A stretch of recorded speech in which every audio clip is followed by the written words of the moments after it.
Sejam muito bem-vindos. Dando continuidade ao nosso ciclo de estudos sistemáticos da legislação do Sistema Único de Saúde, hoje a nossa análise se aprofunda em um dos diplomas normativos mais importantes para a saúde pública brasileira, a Lei 8.080 de 1990. Iremos dissecar de forma técnica e detalhada a seção que define tanto a alma filosófica quanto a estrutura organizacional do SUS.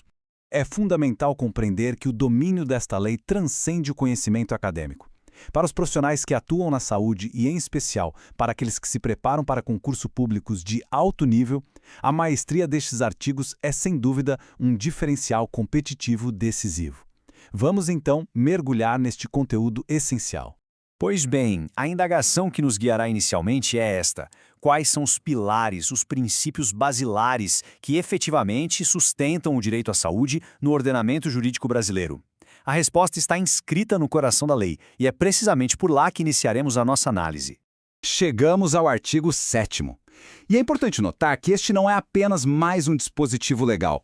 Ele representa a essência, a alma filosófica do SUS. É aqui que o legislador estabeleceu os princípios e as diretrizes que devem nortear absolutamente todas as ações e serviços no âmbito do sistema. E aqui vai um ponto de atenção crucial. Não estamos tratando de meros ideais programáticos. São normas cogentes, com força de lei. Em provas de concurso, a literalidade de cada um destes princípios é frequentemente explorada.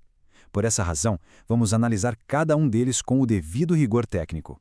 O primeiro princípio, o da universalidade, promoveu uma ruptura paradigmática como o modelo assistencial anterior, de natureza previdenciária, que condicionava o acesso à saúde à condição de trabalhador formal. Com o SUS, a saúde é elevada à condição de direito fundamental de cidadania. O acesso é para todos, indistintamente. Na sequência, temos a integralidade. Este princípio impõe uma visão holística sobre o indivíduo, que não deve ser visto apenas como um portador de uma patologia. Trata-se de garantir um conjunto articulado e contínuo de ações, desde a atenção primária, com a prevenção, até os procedimentos de alta complexidade, como um transplante.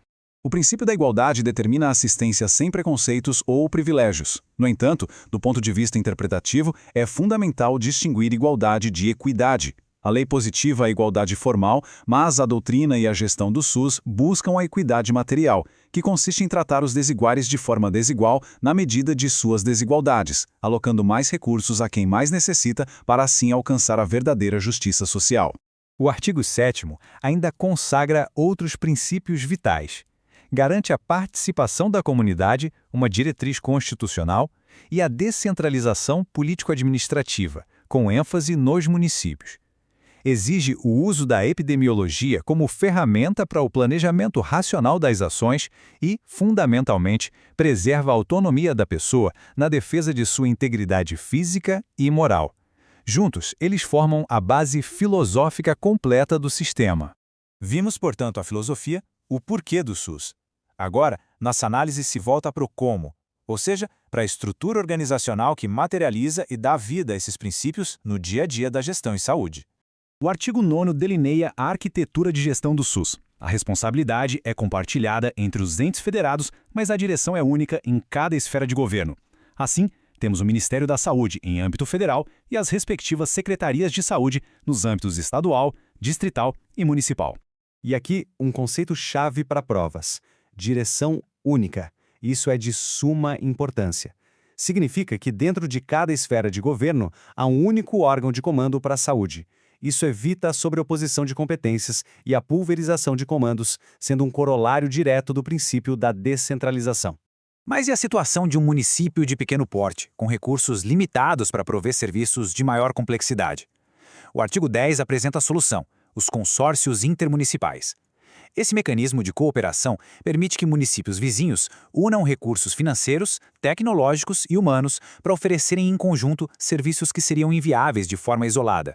Com a gestão descentralizada surge um desafio: como garantir a articulação e a pactuação entre os entes? A lei, sabiamente, institui instâncias colegiadas específicas. Elas funcionam como as engrenagens que mantêm todo o sistema operando de forma harmônica e integrada. Este é um ponto que frequentemente confunde candidatos. Vamos sistematizar. As comissões intersetoriais olham para fora do setor saúde, articulando-se com áreas como saneamento, meio ambiente e educação para atuar sobre os determinantes sociais da saúde. As comissões permanentes de integração ensino-serviço olham para dentro, focando na formação e qualificação dos recursos humanos do sistema. Por fim, as comissões intergestores são as mesas de negociação entre os gestores, onde União, estados e municípios pactuam os aspectos operacionais do SUS. É articulação para fora, para dentro e entre os entes. E quem representa os estados e municípios nessas mesas de negociação? O artigo 14b positiva essa representação. O CONASE é a entidade que representa os gestores estaduais e o CONASEMS, os gestores municipais. Eles são os interlocutores oficiais nas comissões intergestores, garantindo que as pautas de seus respectivos entes sejam levadas à pactuação nacional. Uma lei não é um documento estático e imutável. A Lei 8.080 é um organismo vivo, que se adapta às novas demandas sociais e epidemiológicas. Conhecer suas atualizações não é um luxo, mas uma necessidade absoluta para uma preparação de alto nível. Vamos analisar como a lei tem evolvido. Esta linha do tempo, focada apenas no artigo 7º, evidencia a dinamicidade da norma. Em 2017, a lei respondeu à necessidade de proteger vítimas de violência doméstica. Em 2023, reforçou a proteção de crianças e adolescentes. As recentes mudanças de 2024 e 2025 demonstram uma aceleração nesse processo evolutivo e merecem nossa análise pormenorizada. A atualização de 2024 é um exemplo perfeito da técnica legislativa. Ela não cria um princípio inteiramente novo. Em vez disso, adiciona um parágrafo ao artigo 7º, detalhando como o atendimento às mulheres vítimas de violência deve ocorrer. E no direito, a literalidade da norma é de extrema importância. Observa-se que o legislador é explícito. O atendimento deve se dar em local que garanta privacidade e a restrição do acesso de terceiros não autorizados.